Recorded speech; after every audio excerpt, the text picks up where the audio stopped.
In Malaysia right now, our motoring market is been hit with shock waves.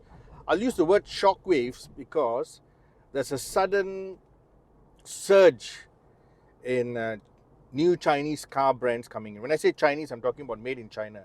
Now, that made in China word, until 7 years ago, made in China cars, motorcycles, trucks, anything that is, in terms of mobility, was frowned upon. Only a small handful would invest. There were commercial vehicles coming in, vans, small pickup trucks, prime movers also, some 3-ton lorries, 5-ton lorries, some excavators and all that coming in for the construction industry. They were very cheap, very reasonably priced. So people will buy them and then use them and then say, okay, after that I scrap them. So it was not the best of times. But when it came to the normal consumer, the man on the street who wants a car, motorcycle, SUV, van, when you talk about made in China, before 7 years ago, no way. No one will look at it. If there was anyone, so it's just a very small number, insignificant, and it ended up failing. The brand will just close shop and go. So a lot of them came in a year, 2 years. Some had local partnerships, some tried on their own, all failed.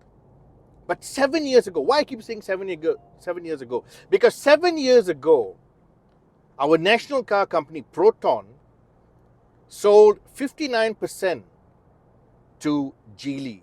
Big, powerful Chinese automobile company. Now, when Geely took over, Geely was already established globally. Because why? Geely had already invested in Volvo, a huge company, and very successful with their XC90. That was their first major project. They did very well. So when Geely came to Malaysia and said, oh, we want part of Proton, Proton said, yes, why not? We were not doing so well.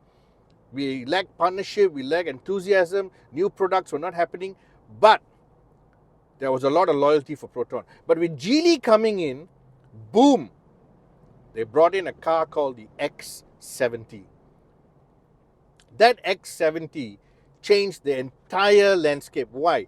It sold like hotcakes. It was an SUV that was accepted across the board. Race, religion, earning power, age, everybody who was anybody was interested in the X70. They sold so many.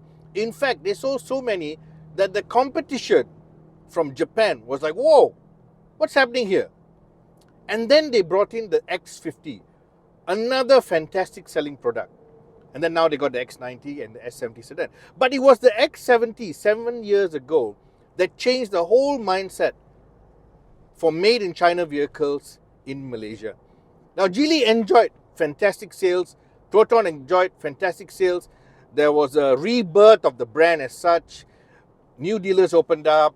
Sales were booming. Profits were coming in. Tanjung Malim factory was running. And nobody doubted a made in China product. Then what happened? Last year, actually the year before, but it was last year, after COVID, 1 year after COVID, when the markets were opening up, then you started seeing other Chinese car brands coming into Malaysia. It started slow. It started with just, one model, two models. Today, you have, by end of this year, you'll have a dozen Chinese car brands in Malaysia selling nearly everything, including this Great Wall Motor Tank 300 SUV. You got compact cars, electric cars, of course. You got mid-size, performance, sports. You got crossovers. You got SUVs. You have a bunch of pickup trucks also coming in this year. You got, you name it, basically, you name it. They've got all the segments covered except the super premium segment. And their prices are so reasonable, so inviting, even for non-electric vehicles who pay full tax.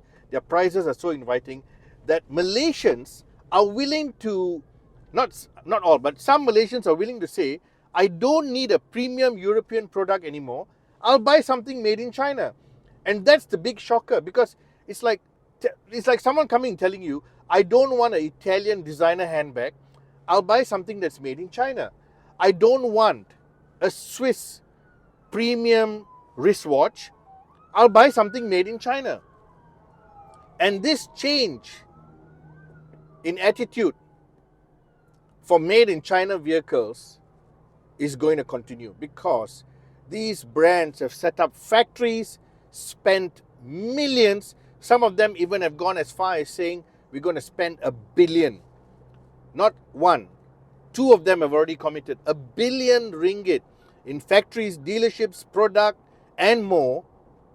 And they're bringing it to Malaysia with full force. So, made in China is now the darling of the automotive industry right now.